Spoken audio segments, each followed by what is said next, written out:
ushi mumbeta makuruku mumbeta kaenza ngashipenda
A beautiful evening wherever you're watching us from. My name is Consolata Chibalonza. Indeed, a new day the Lord has made. That is finally coming to an end.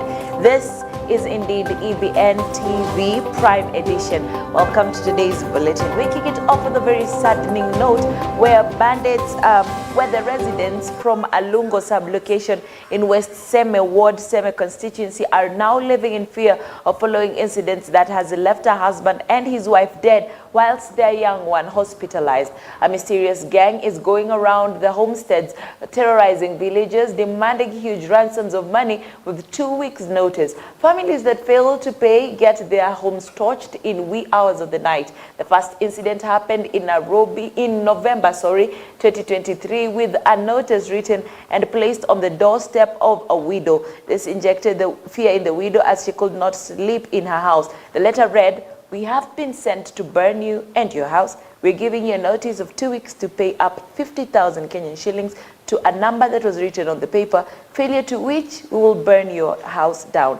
After 2 weeks, the house was burned to ashes with no property salvaged. Sijui wenye nitaendelea. Na mimi nimebaki hivyo, nyumba sina. Nilipata ajali ilikuwa tarehe 9 mwezi wa 11. Nilistuka kitu kama saa 8, kama nasikia light, naona light. Nilikuwa nafikiria ni jirani ndiye anamulika anaenda baharini. Kuangalia vizuri nikaona moto inawaka. Kuzima moto nikakaa chini, nikafikiria kupigia majirani. Nilipigia majirani, nilikosa simu ya majirani. Walikuwa mteja, wengine walienda baharini saa hiyo. Kupigia mwenzangu mwingine mdogo, akapigia mashemeji zangu wadogo.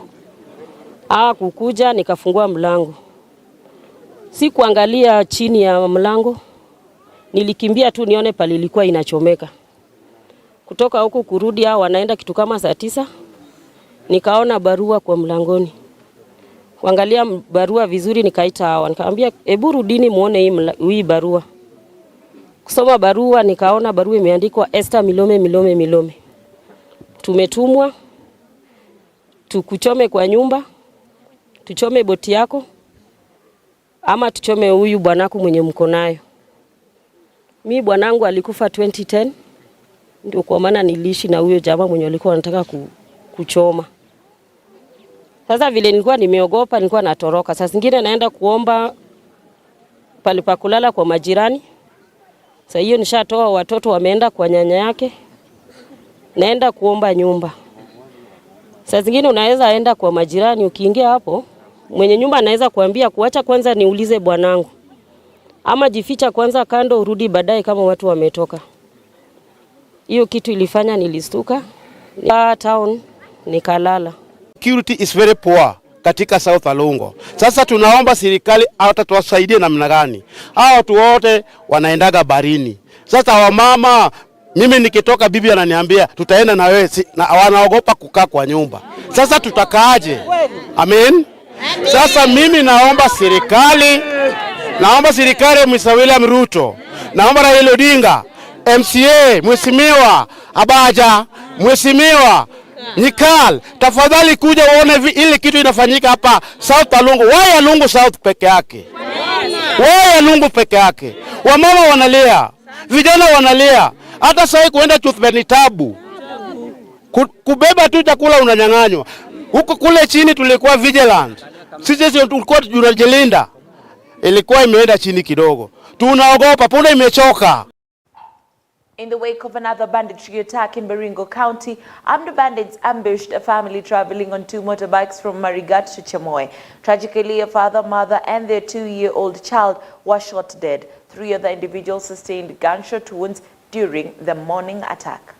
Akapiga huyo mtoto wa miaka miwili risasi ya kichwa, akapiga baba yao hapa kwa kiuno, na mama tujajua ni upande gani, ngao yeye pia aliwawa. So kwa jumla watu watatu wamewawa, ambaye ni familia moja, na waendeshaji wa bodaboda wawili pia walijeruhiwa. So baada ya hiyo uhalifu ya uvamizi, hao wavamizi ambao wanatoka upande wa Tiaty na Pokot wakakuja kupora hao watu, wakanyang'anya pesa na bidhaa zingine za thamani. Nilikuwa anabeba wawili, yule mwingine anabeba wawili. Yule mwingine anabeba mama na watoto wake. Mimi nilikuwa nabeba huyo mzee na kijana mwingine. And unfortunately, we've lost 3 of them. Their bodies have already been brought. They are at our mortuary. And the other rider with the other motorbike, where there were 3, one got some serious injury. That is the rider, and he got an injury, a gunshot wound at around the upper knee region and the right humerus, where he's bleeding profusely, but we have managed to stop the bleeding. And now, survivors of the Mau Summit accident along the Nakuru-Eldoret highway that claimed 15 lives say that the driver of the classic bus was driving recklessly, especially after landing on Kenyan soil, raising questions on the competency of traffic officers on duty. The accident claimed the lives of 6 females, 6 males, and 3 children. Moving on, still in accidents, a boda rider died instantly after colliding with the cement trailer on the Madogo Highway, Tana River, towards Garissa early this morning. Passengers and residents of the area are saying that the road is in poor condition and the abundance of dust causes problems for drivers and users. Residents are asking the central government to repair the road to avoid accidents on the road to Garissa. Kiwa kwa matatu ninapita, nimepata kuna watu wawili, mmoja alikuwa hakuwa amebeba chochote na mmoja alikuwa amebeba maziwa, huwa kutoka Garissa akagongana na huyu yenye anatoka Madogo. Huyu kugongwa tu ameshindwa kujikontrol, akaanguka kwa barabara, boda ikagongwa, ikaenda ikaroli, ikaanguka mahali ingine. Jamaa ile mahali yuko ndo lori kamkanyanga. Lori yenyewe venye ilikuwa inamhepa imeshindwa kujizuia mpaka ikaenda ikakwama mahali. Kwa hivyo tungeomba serikali ingilie kati, hii barabara ukweli itengenezwe, kwa maana vile tunavyoendelea maafa kila uchao yanaendelea kutokea. Kwa hivyo tungeomba serikali iweze kusaidia, kwa maana tukumbuka mjuzi wasiri alipokuwa mahali hapa alisema kwa haraka hii barabara iweze kutengenezwa, kwa maana hii inaleta kipato cha wengi. Watu wa Northeastern na Tana River wanategemea hii barabara, na ni huzuni mingi sana kwa kuona kutoka mkasa wa maji uliokuja area hii ya barabara imeharibika kabisa. Hata gari mahali zinapitana na boda na nini zinapinyana karibu kuwa hakuna space inayostahili.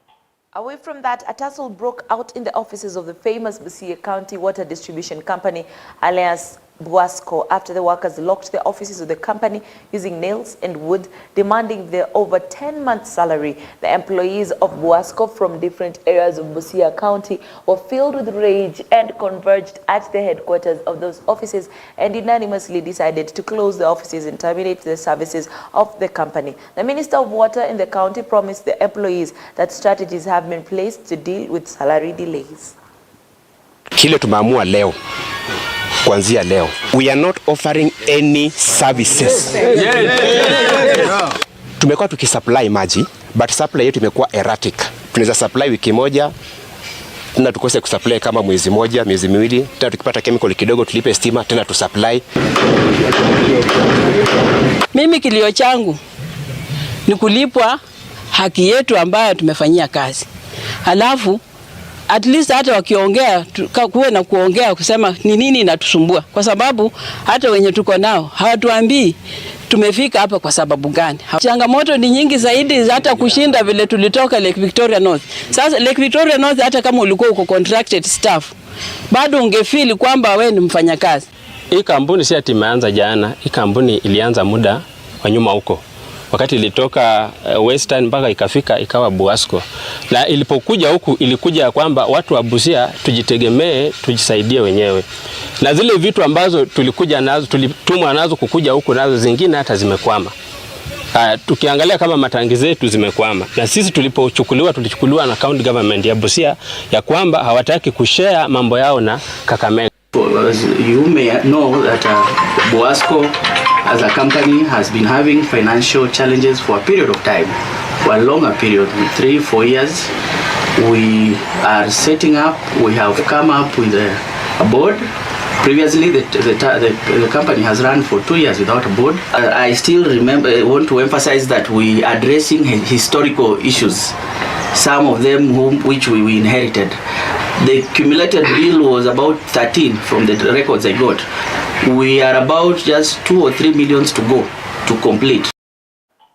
Now some sources on the ground say that amidst the strike by the Buasco team, they have never seen the work they do as a county. Food for thought. Most schools from Kisii and Nyamira counties are yet to get official results after the release of the KCSE 2023 results by Education CS Ezekiel Mashogu. Addressing the media, Mobamba Secondary School Deputy Principal James Wanyonyi confirmed the school was only using tentative results while awaiting for the official results. According to Mr. Wanyonyi, the school's highest grade is an A- and over 400 students scored grade C+ and above.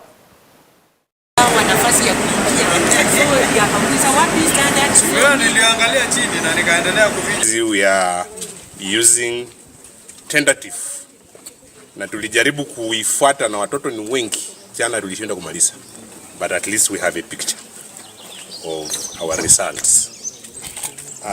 Na picha yenyewe ni kwamba mtoto wa kwanza alipata A-. Alafu kufikia jana jioni karibu watoto 400 walikuwa na C+ and above out of 5 or 1. Kwa hivyo that is what we have, but we shall present official results wakati zimeletwa kutoka kwa ofisi. Kwa niaba ya walimu wetu tungependa kupongeza BOM yetu, imetusaidia sana, imetusukuma sana. Haya matokeo ni kwa sababu ya support walitupatia. Tungependa pia kuwashukuru walimu wetu. Walimu wetu kuanzia Januari hadi mtihani ukifanywa walifanya kazi nzuri. Watoto 500 in one class sio kitu rahisi. Inahitaji kuwa pamoja, inahitaji ushirikiano wa hali ya juu. Na hiyo tulijaribu kufanya, ndipo sababu tumepata matokeo ambayo sio mabaya sana, ni mazuri. Matokeo ni mazuri sababu mtoto wa mwisho amepata C- out of 500. Hiyo ni jambo la maana. Now, what representatives from Kisii County have now given a 72-hour deadline to Security Minister Kithure Kindiki to arrest those involved in the violence in Nyakembene Market on Monday in Mugirango South, where several police were injured. Police on Monday tear-gassed a gathering and used what sounded like gun bullets to disperse a crowd that was listening in to Kisii Governor Simba Arati as he was issuing bursaries. Tunampa serikali ambaye Bwana Kindiki ambaye ni waziri wa usalama wa ndani, tumempa masaa 72 na aeleze ni kwa nini walikuwa wanatoa majonzi pale, wanarusha risasi ovyo ovyo, na kule kulikuwa na watoto ambao walikuwa wamekimbia pale waweze kupata mfadhili wa fedha ili waweze kuenda shule. Tumefanya kikao na vitengo vyote vya usalama na tumekubaliana ya kwamba hatua ichukuliwe kwa wale wote ambao walihusika. Kama ni kiongozi ambaye alihusika pale, hatua ichukuliwe. Kwa hivyo hatutaangalia cheo cha yoyote ule alihusika, awe ni MCA, awe ni mbunge, awe ni governor. The law must be followed to the letter. Still on education, 50 students from Kilifi County who come from impossible families or poor families have benefited from a fee guarantee from one charity in the area. Those students expected to join high school next week got more than 320 marks. The scholarship is for 4 years of high school studies. Speaking at the ceremony of receiving the checks, the executive director of Centum Real Estate, Kenneth Mbaye, has emphasized the importance of educating the young people in the society. These kids scored 320 marks and above, and they're expected to join county and national schools starting from 15th of January. This is our 8th cohort.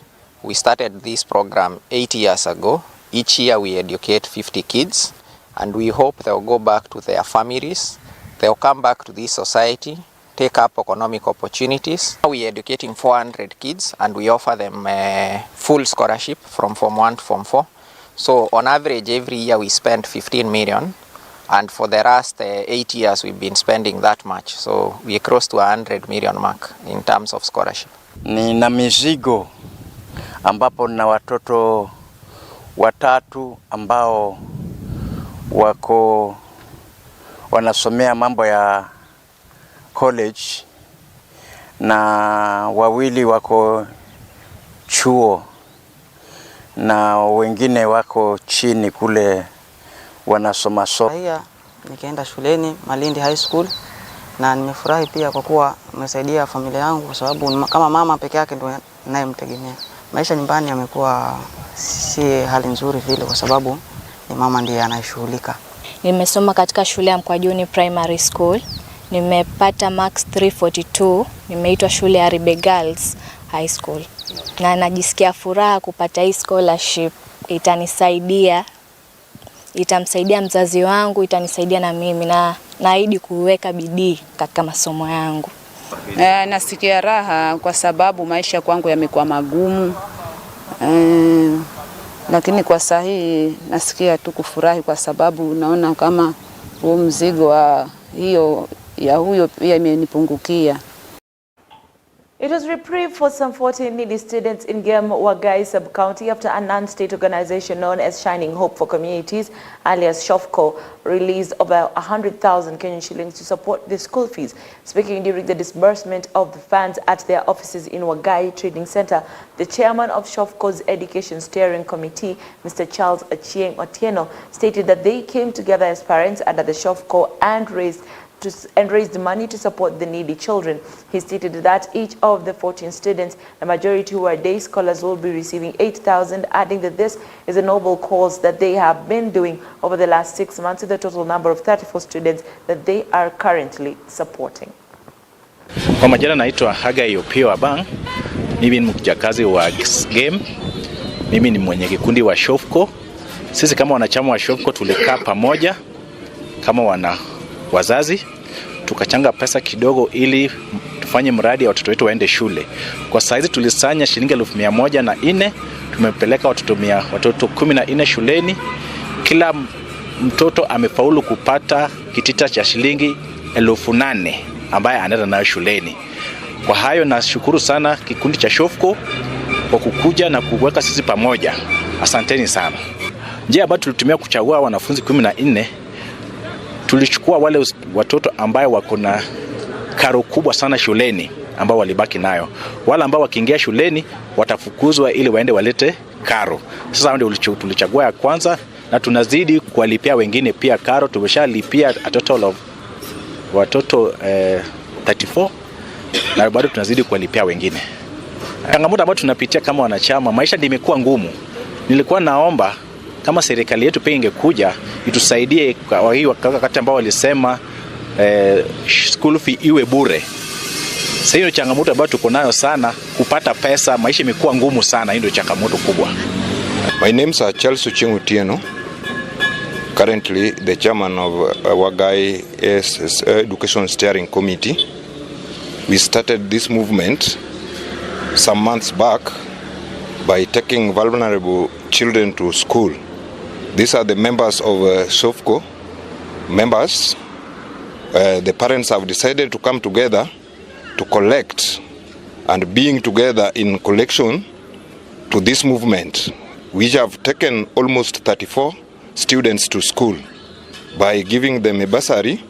That is the function that we were in today, that we were giving the checks to the children who are selected for their school fee. And the children of members to join too. So it is a program of 5 years of schools, of young men and young women to do whatever they can do and help them in their future life. We are covering Seme County as a whole.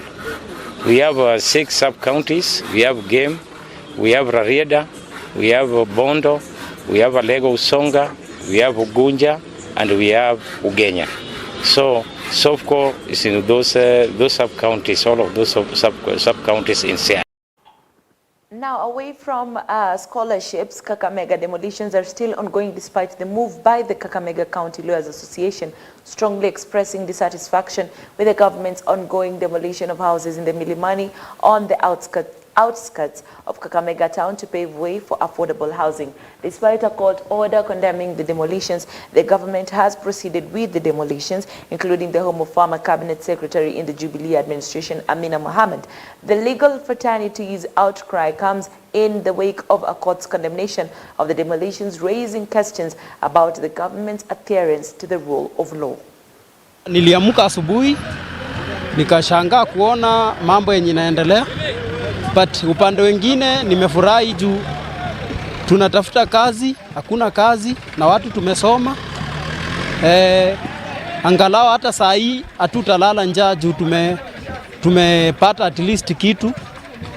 Ukiangalia kama huku shamba ni kubwa kama ekari 3, mtu anaishi mmoja, na hapa serikali inaweza jenga at least hata sisi tupate kitu.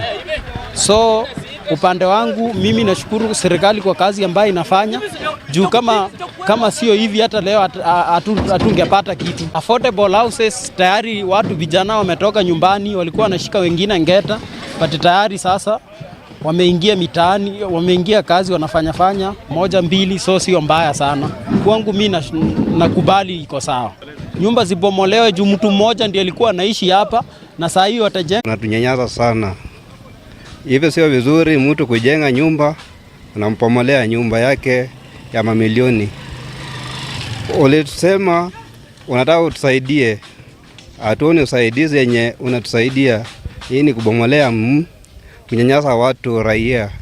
Sisi kama watu masala, na sio vizuri kutuharibia, na sio vizuri yenyewe kuangamiza watu, na sio vizuri wenzetu kuhangaika kwa hii kulala kama nje kwa sababu yako. Tunaomba serikali waangalie maneno yenye ya kutukumbuka. Kama mtu amejenga, ameharibu nini yake, unaharibu mali yake, hivi sio vizuri. Wenzetu tunalia, awe palipenye mko mmefurahia, hatuoni vizuri hapo. Tafadhali tunalia, serikali tuangalie maneno na sio vizuri hapo. Afadhali utujenge badala ya kufanya nini, ya kubomoa manyumba za watu hivi. And now 10 club workers alias bouncers at the Kettle House Bar and Grill in Nairobi were charged on Wednesday for an attack. The court also granted a warrant for the arrest of 10 other employees of the bar due to that incident. 10 of them were not present during the trial, where the other 11 denied the charges of the attack. They appeared before the chief judge of the Kilimani court, Gilbert Shikwe. The 11 present, including 10 bouncers, 8 men and 2 women, and the manager, they denied the 7 charges facing them, including 3 offenses of assault causing actual body damage, 3 offenses of assault, as well as the illegal sale and distribution of shisha. On the part of the manager, the lawyer asked for his bail term to be lighter because he is faced with only 1 charge, which was selling shisha equipment against Regulation 4 of the Health and the Public Health Act. Charles Otieno. Bramwell, no son. No. Joseph Mwai. Not true. Daniel Kaka. Not true. Idi Onyango. Daniel Mburu. Anthony Ndune. Emily Owo. Elizabeth Malesi. Not true. Linda Chepkori. Linda Chepkori.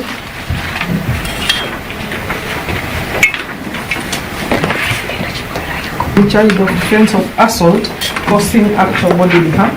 Particulars are that on the 5th day of January 2024, jointly with others not before court, being security guards of Kettle House Bar and Grill, located along Mudangari Road, within Nairobi County, you jointly assaulted one James Mogoiri Kibira, a KBC journalist who was among a team of Nakada enforcement, therefore causing actual bodily harm to the said. Police bail of 10,000 shillings, and they presented themselves in court and the nature of their work. So for the first to the 10th accused, they'll be released on a bond of 100,000 shillings, with surety similar amount, or an alternative of cash bill of 30,000 shillings each, with 2 contact persons each. For the 12th accused person, Sospita, is released on a cash bill of 10,000 shillings with 2 contact persons. This case is allocated to court number 11 for hearing and determination. The matter shall be mentioned before that court on the 24th of January 2024 for pre-trial death. Now, that marks the end of today's bulletin, but before we go, the Constitution of Kenya was approved by the referendum on the 4th of August 2010 and promulgated on the 27th of August 2010. The Constitution consists of 264 articles divided in 18 chapters, namely sovereignty of the people and supremacy of this Constitution, the Republic, citizenship, the Bill of Rights, land and environment, leadership, and integrity. Now, all this are just a snippets or are the first chapters of the Constitution that majorly major on the person themselves. Moving on, we have other chapters of the same Constitution being representation of the people, the executive, the legislature, the judiciary, the devolved government, the public finance. These also cater majorly for the ruling power of the nation of Kenya. And finally, the last 6 chapters of the Constitution are the public service, the commissions and independent offices, amendment of this Constitution, general provisions, transitional and consequential provisions. It is completed by a preamble and 6 schedules. Why am I talking about the Constitution of Kenya? Because very soon we're bringing a new segment dubbed Know Your Law. In this segment, we will focus majorly on what you need to know about the law governing this country. What does it entail? If you have a land issue, if you have inheritance issues, all these issues will be brought together in this show, Know Your Law. Bring in your questions. What do you need to know about the law governing our country? If you have cases that need a lawyer, the help of a lawyer, we'll be having lawyers here on studio every Wednesday at 9 p.m. with me, Consolata Chibalonza. It is a segment worth bringing and tagging everyone along. Bring your questions, bring your worry, bring your wonders, and we will tackle them here on Know Your Law according to the Constitution of Kenya that governs us. You deserve to know your right. You deserve to be treated fairly by the Constitution of Kenya. What is it and what does it entail? Starting next Wednesday at 9 p.m. Know Your Law. And with that, we bring a close to today's edition of today's Prime edition here at EBN TV. My name is Consolata Chibalonza. Once again, I wish you a good night. God bless. Till next time.